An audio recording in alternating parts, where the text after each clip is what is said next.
प्रस्तुत कार्यक्रम के लिए नाट्य रूपांतरण और प्रासंगिक दृश्यों का सहारा लिया गया है। दर्शक ये ध्यान रखें। वडनगर के गौरीकुंड में हर साल जन्माष्टमी के अवसर पर बड़ा मेला लगता था। पिता दामोदर दास मोदी ने नरेंद्र को मेला घूमने के लिए 1 रुपया दिया। उस वक्त देश के कई हिस्सों में भीषण बाढ़ आई थी।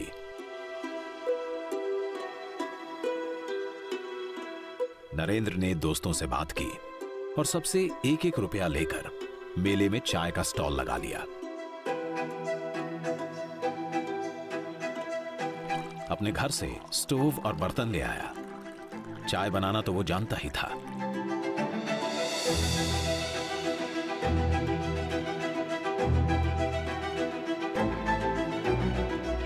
इससे जमा हुए पैसे उसने बाढ़ पीड़ितों की सहायता के लिए दे दिए।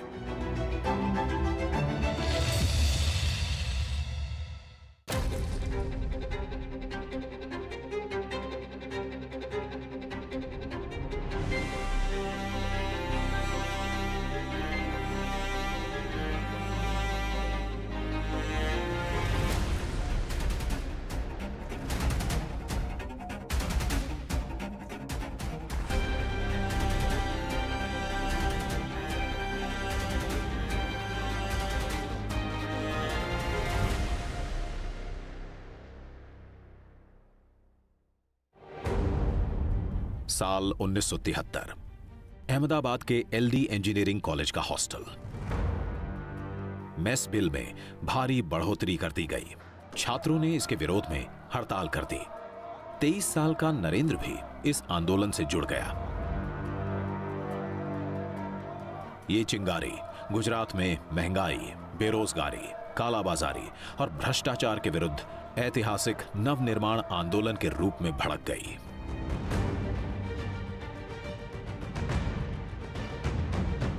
खास तौर पर युवाओं ने यूनिवर्सिटी में यह आंदोलन का केंद्र बना दिया।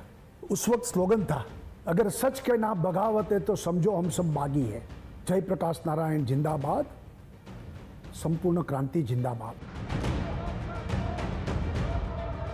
नवनिर्माण आंदोलन ने गुजरात में चिमनभाई पटेल की कांग्रेसी सरकार को उखाड़ फेंका। इंदिरा सरकार तक हिल गई। नवनिर्माण के बाद चुनाव हुआ तो पहली बार गैर कांग्रेसी सरकार बनी। जनता मोर्चा बना, बाबूभाई जसभाई पटेल मुख्यमंत्री बने। जल्द ही एक और बड़ा राजनीतिक भूकंप आने वाला था। 12 जून 1975 इलाहाबाद हाईकोर्ट के जज जस्टिस जगमोहन लाल सिन्हा ने इंदिरा गांधी के रायबरेली से सांसद के तौर पर हुए चुनाव को रद्द कर दिया।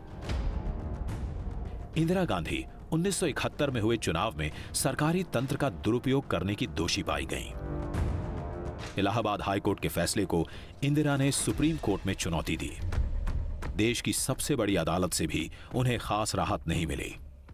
25 जून 1975 की रात इंदिरा गांधी ने पूरे देश में इमरजेंसी लगा दी। भाइयों और बहनों, राष्ट्रपति जी ने आपातकाल की घोषणा की है।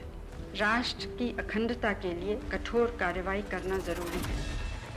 मैं आपको ये विश्वास दिलाना चाहती हूँ कि इस नए आपातकाल की घोषणा से कानून प्रिय नागरिकों के अधिकारों पर किसी प्रकार से असर नहीं पड़ेगा और नागरिकों के मौलिक अधिकार छीन लिए गए।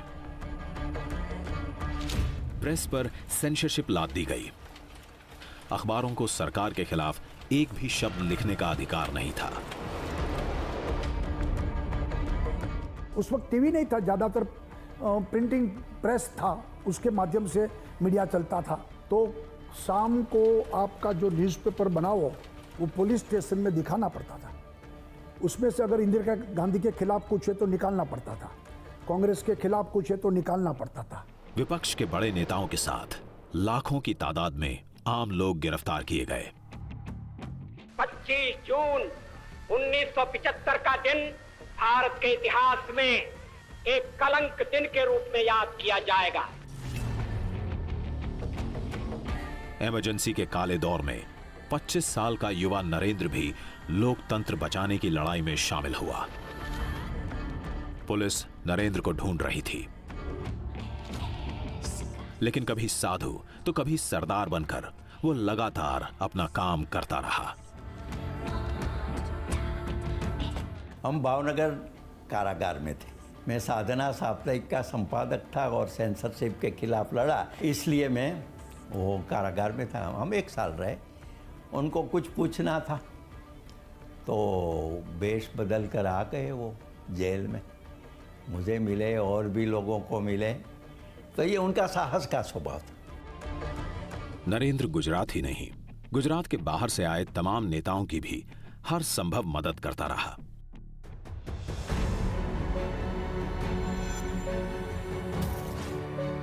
गुप्त बैठक आयोजित करने से लेकर जरूरी दस्तावेज और प्रतिबंधित पत्र पत्रिकाएं सुरक्षित जगह पहुंचाने तक।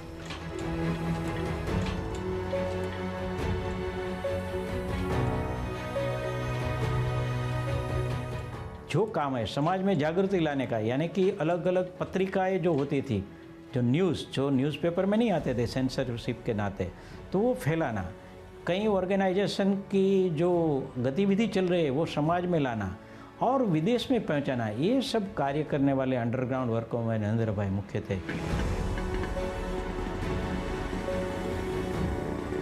मीटिंग की सिस्टम कैसी थी? बिफोर सनराइज हमें वहाँ पहुँचना, आफ्टर द सनसेट सबको निकलना। तो मीटिंग पूरी हो गई और हम सब निकले। माने नरेंद्र भाई हमसे आगे थे, मैं बाकी के लोगों के साथ एक पुरानी गाड़ी में था और आगे पुलिस खड़ी थी।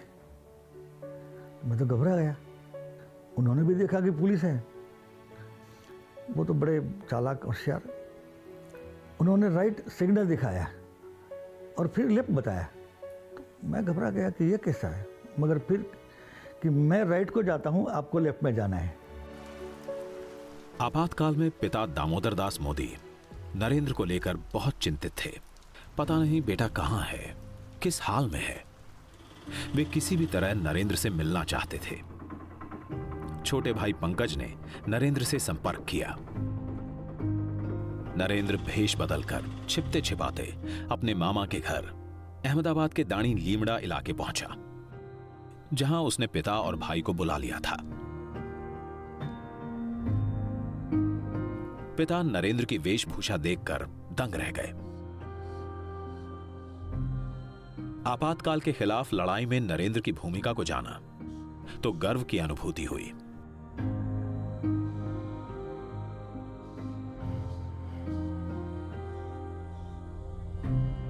इमरजेंसी ने नरेंद्र को बड़ी भूमिका निभाने का मौका दिया।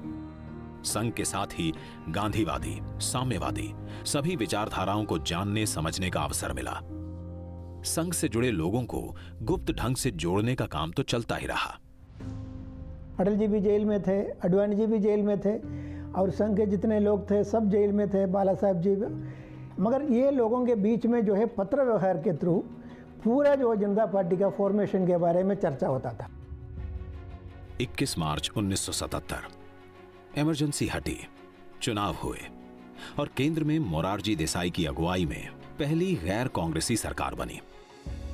उनके मंत्रिमंडल में वाजपेयी, आडवाणी जैसे जनसंघ के बड़े नेता भी शामिल हुए। Our decision is that you choose Morarji Desai.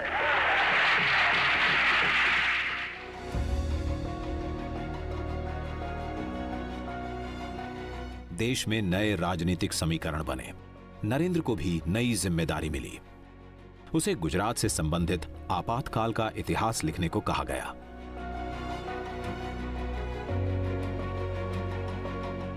Narendra ने पुस्तक लिखी, संघर्ष मां गुजरात।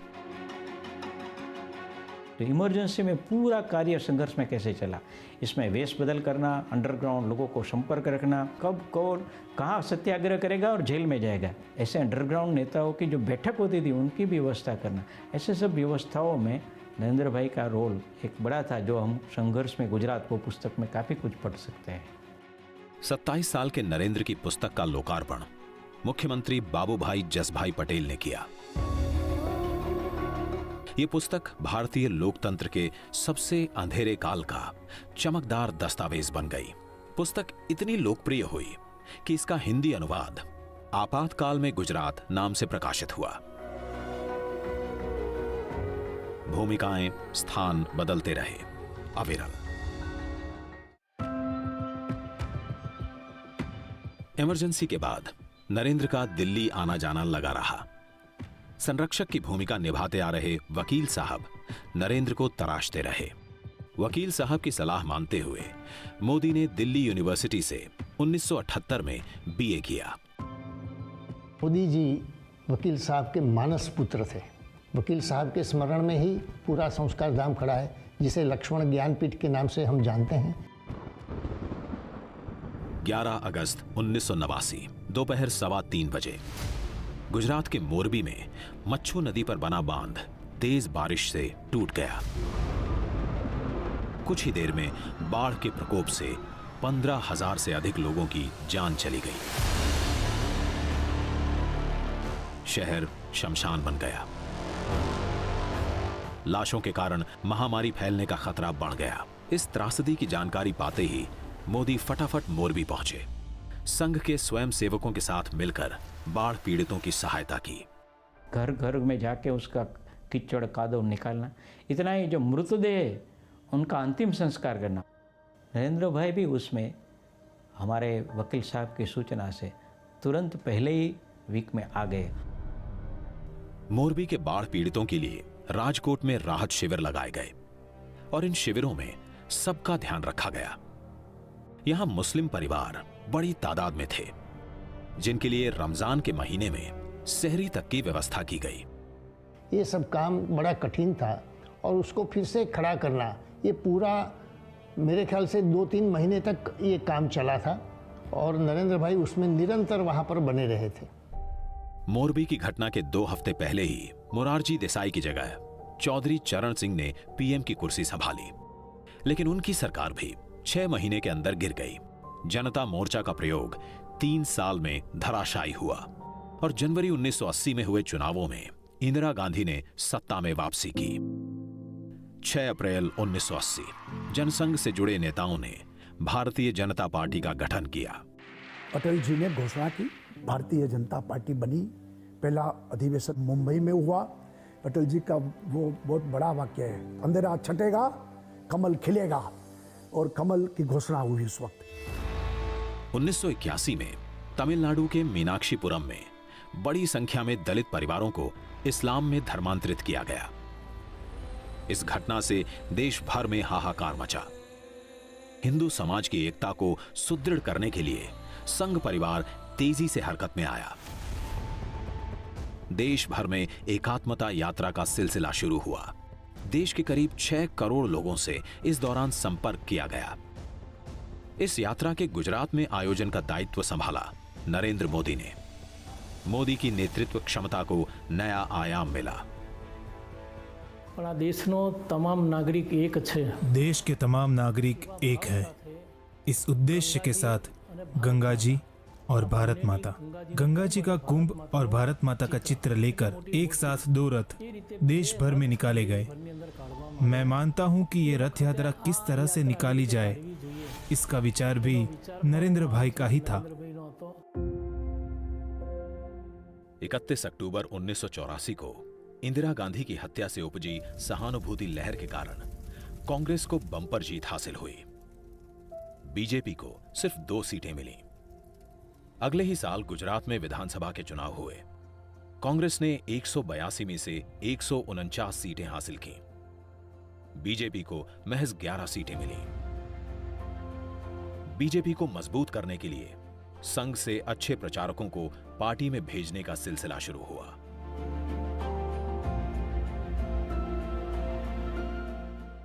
दिसंबर 1986 आरएसएस के तत्कालीन सरसंघ चालक बाला साहब देवरस के निर्देश पर नरेंद्र मोदी भारतीय जनता पार्टी में भेजे गए। 1.5 दशक से संघ के कार्य को विस्तार देने में लगे मोदी नए रास्ते पर निकल रहे थे। हृदय के उद्गार कविता में बह निकले। मां, मैं जानता हूं इस शरीर को अब एक नए रंगमंच पर ले जाना है। नए रंगमंच के अनुरूप इसकी साज सज्जा करनी है। मन, बुद्धि, हृदय, शरीर के इन सब अंगों को अब इस नए रंगमंच के अनुरूप ढालना है। He used to write it as a letter. अपने दिल में क्या उनकी उत्तेजनाएं हैं वो जगत जननी से बताते थे। उनको लगता है कि चाहे कितनी भी अंधेरी रात क्यों ना हो, चाहे कितनी भी मुश्किलात क्यों ना हो, वो माँ उनका हाथ पकड़कर उस मुश्किलात की घड़ी से उनको बाहर निकालेगी। संघ से बीजेपी में आते ही मोदी के सामने एक बड़ी चुनौती 1987 में आई, जिसे उन्होंने अवसर में बदल दिया। अहमदाबाद नगर निगम का चुनाव था। रणनीति और प्रचार की जिम्मेदारी खुद मोदी ने संभाली। नारा दिया, बस હવે तो भाजप। उस टाइम नरेंद्र भाई मोदी ने ये स्लोगन दिया था, बस अब भाजपा। उस टाइम पे जो स्लोगन बने, जिस स्लोगन ने एक बहुत बड़ा अहम रोल प्ले किया बीजेपी को ऊपर उठाने का देश की पॉलिटिक्स में, इलेक्टोरल पॉलिटिक्स में, वो स्लोगन्स का जो कॉइनर थे उसके, वो ज्यादातर नरेंद्र भाई थे। अहमदाबाद नगर निगम चुनावों में बड़ी जीत के बाद नरेंद्र मोदी को गुजरात बीजेपी का संगठन मंत्री बना दिया गया। मोदी ने गुजरात में बीजेपी की जड़ें मजबूत करने के लिए यात्रा की रणनीति का सहारा लिया। किसानों के मुद्दों को लेकर 1987 में न्याय यात्रा, तो आदिवासी इलाकों को केंद्र में रखते हुए 1988 में लोक शक्ति यात्रा। तो जो प्रश्न, जो समस्या लोगों को पीड़ित करती थी, इस समस्या को लेके समस्या को हल कैसे किया जाए, उनका सुझाव देते हुए गुजरात में विविध क्षेत्रों में यात्रा हुई और इसी यात्रा से लोग जुड़ते गए।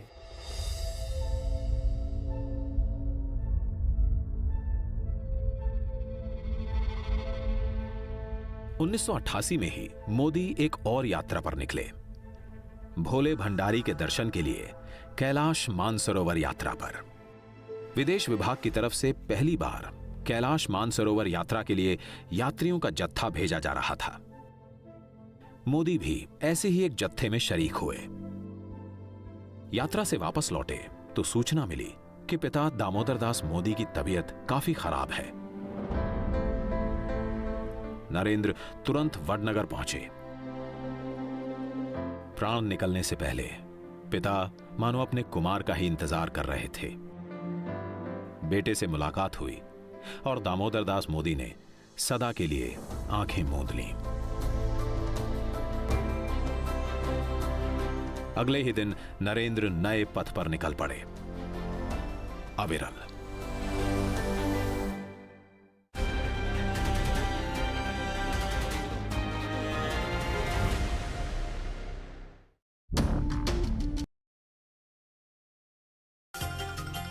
सीएम शिवराज ने की आपात बैठक, 21 मंत्रियों के साथ हुआ मंथन, सरकारी योजनाओं को प्रभावी तरीके से लागू करने के निर्देश। सीएम शिवराज ने बदला काम करने का अंदाज, मंच से ही तय कर रहे अधिकारियों की जिम्मेदारी, पन्ना में कलेक्टर कमिश्नर को दिए निर्देश। एमपी में 6 करोड़ से ज्यादा लोगों को लगी वैक्सीन, मुख्यमंत्री ने फ्रंट लाइन वर्कर्स को दी बधाई, 27 सितंबर को वैक्सीनेशन महाअभियान। प्रदेश के गृह मंत्री नरोत्तम मिश्रा आज रहेंगे दतिया दौरे पर, पीताम्बरा पीठ पहुंचकर पीताम्बरा पीठ और शनि मंदिर में करेंगे दर्शन, अन्य कार्यक्रम में भी होंगे शामिल। जबलपुर में क्राइम ब्रांच और खाद्य विभाग की टीम ने ब्यबाहबाग में बने गोदाम पर मारा छापा, पीडीएस का रखा 80 क्विंटल अनाज जब्त, सेल्समैन के खिलाफ खाद्य विभाग कर रहा जांच।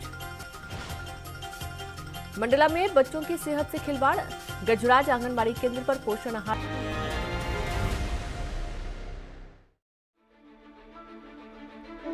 बोफोर्स घोटाले के साए में 1989 के लोकसभा चुनाव हुए।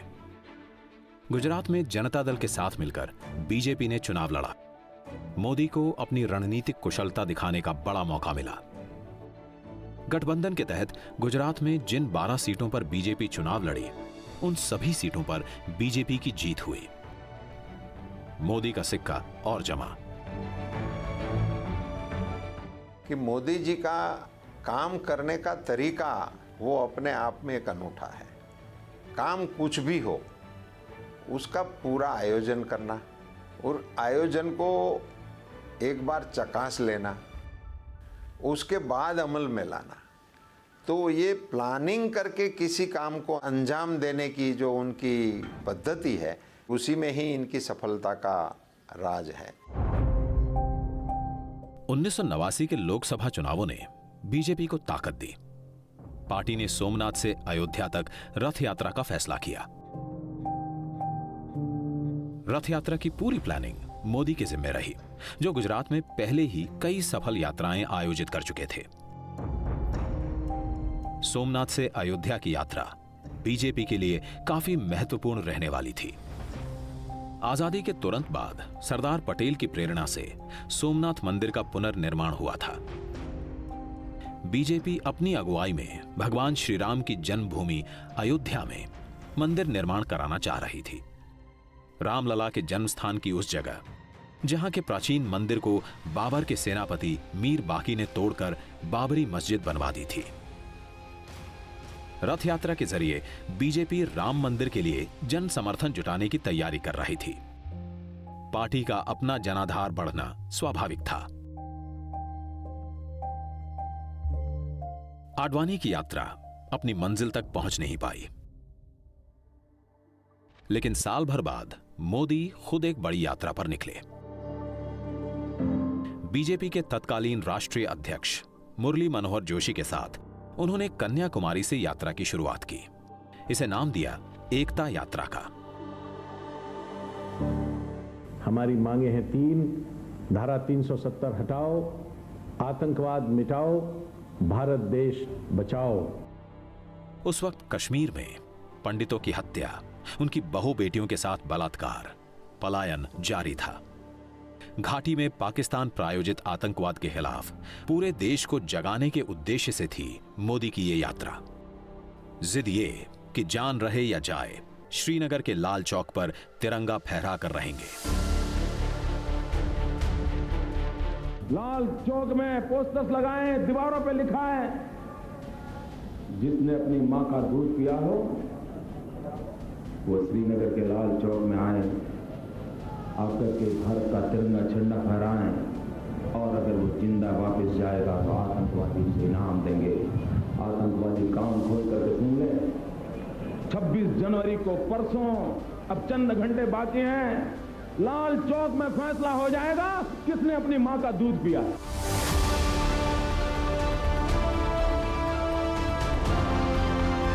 आतंकवादियों की धमकियों के बावजूद 26 जनवरी 1992 को लाल चौक पर तिरंगा फहराया गया। तो माहौल इतना भावुक था देश के लिए, एकता के लिए, कि मरने के लिए हम सब कार्यकर्ता एकदम जुस्सा में था।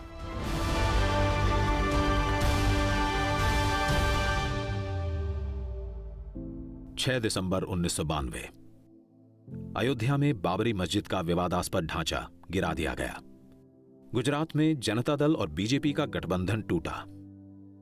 1995 के गुजरात विधानसभा चुनावों में बीजेपी अकेले लड़ी। जबरदस्त जीत हासिल हुई। गुजरात में पहली दफा बीजेपी की अपनी बहुमत की सरकार बनी। जीत के पीछे थी नरेंद्र मोदी की रणनीति। BJP came to power with almost 2/3 majority in 1995. सबने सोचा कि शंकर सिंह वाघेला चीफ मिनिस्टर बनेंगे, उनकी भी आकांक्षाएं थी। लेकिन नरेंद्र भाई ऐसा मानते थे कि केशव भाई का सीएम बनना वो पार्टी के लिए ज़्यादा हितकारी रहेगा, और उन्होंने पार्टी में ऐसा एक माहौल बनाया जिसकी वजह से केशव भाई चीफ मिनिस्टर बने। जीत की खुशी ढंग से मना पाते उससे पहले ही पार्टी के अंदर बड़ा बवंडर उठ खड़ा हुआ। शंकर सिंह वाघेला ने विद्रोह कर दिया। केशव भाई की सरकार में अपने समर्थकों की अनदेखी का आरोप लगाया। ठीकरा फोड़ा नरेंद्र मोदी के सर पर। तो बीजेपी के जो एमएलए थे उनमें उन्होंने एक तरीके से एक फूट डालने का प्रयत्न किया। शंकर सिंह वाघेला बड़ा तबका लेके वो चले गए यहां से खजुराहो, और उनके समाधान की बात जब अटल जी और शीर्ष नेतृत्व ने की, तब शंकर सिंह ने शर्त रखी थी कि मोदी जी को गुजरात के बाहर भेजा जाए, तभी हम वापिस आके केशुभाई की सरकार को चलाएंगे। तो अटल जी ने ये फॉर्मूला स्वीकार किया और मोदी जी तो वैसे भारतीय जनता पार्टी के समर्पित कार्यकर्ता थे ही, पार्टी जो फैसला करे उनको स्वीकार करते थे। तो इसी फैसले में उनको गुजरात छोड़ने का तय हुआ।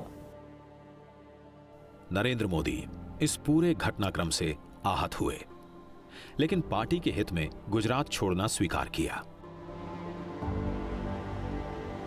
28 सितंबर 1995 को गुजरात के संगठन महामंत्री का पद त्याग दिया।